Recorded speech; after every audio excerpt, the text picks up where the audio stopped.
ಭಾನುವಾರ ಬಂತು ಅಂದ್ರೆ ಸಾಕು 5 ಗಂಟೆಯಿಂದ ಬಿರಿಯಾನಿಗೆ ಕ್ಯೂ ಇರುತ್ತೆ. ಎಲ್ಲಿ ಅಂತ ಅನ್ಕೊಂತಿದ್ದೀರಾ? ಆನಂದ್ ದಮ್ ಬಿರಿಯಾನಿ ಹೊಸಕೋಟೆಲಿ. ಹೊಸಕೋಟೆ ಅಂದ ತಕ್ಷಣ ಎಲ್ಲರಿಗೂ ನೆನಪಾಗೋದು ಬಿರಿಯಾನಿ. ಅಷ್ಟು ಫೇಮಸ್. ನಾವು ಮಾತ್ರ 5 ಗಂಟೆಗೆ ಹೋಗ್ಲಿಲ್ಲ, 8 ಗಂಟೆ ಆಗಿತ್ತು ಹೋಗೋಷ್ಟೊತ್ತಿಗೆ. ಹಾಗಾಗಿ ಚಿಕನ್ ಬಿರಿಯಾನಿ ಖಾಲಿಯಾಗಿ ಬರೀ ಮಟನ್ ಬಿರಿಯಾನಿ ಮಾತ್ರ ಇತ್ತು. ಚಿಕನ್ ಬಿರಿಯಾನಿ ಖಾಲಿಯಾಗಿದೆ ಅಂತ ತಲೆ ಕೆಡ್ಸ್ಕೊಳೋದೇ ಬೇಡ. ಹೊಸಕೋಟೆಲಿ ತುಂಬಾ ಬಿರಿಯಾನಿ ಶಾಪ್ಸ್ ಇದೆ. ನೆಕ್ಸ್ಟ್ ರಾಜ್ ದಮ್ ಬಿರಿಯಾನಿಗೆ ಹೋದ್ವಿ. ಕಬಾಬಿಗಂತೂ ತುಂಬಾನೇ ರಶ್ ಇತ್ತು. ಇಲ್ಲಂತೂ ತುಂಬಾ ವೆರೈಟಿ ಇತ್ತು. ಚಿಕನ್ ಬಿರಿಯಾನಿ, ಮಟನ್ ಬಿರಿಯಾನಿ, ಕಾಲ್ ಸೂಪ್, ಕಬಾಬ್ ಮತ್ತೆ ಮುದ್ದೆ ಊಟ.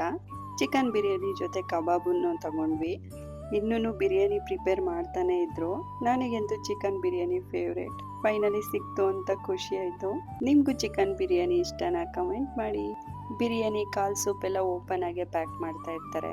ಆದ್ರೂ ನನಗೆ ಮನೆಗೆ ಹೋಗಿ ಟೇಸ್ಟ್ ಮಾಡಿದ್ಮೇಲೆ ಅನ್ಸಿತ್ತು 5 ಗಂಟೆಗೆ ನಿಂತು ಬಿರಿಯಾನಿ ತಿನ್ನೋ ಅಷ್ಟೇನ್ ಚೆನ್ನಾಗಿರ್ಲಿಲ್ಲ. ಪರವಾಗಿಲ್ಲ, ಒಂದ್ಸತಿ ಟ್ರೈ ಮಾಡ್ಬೋದು.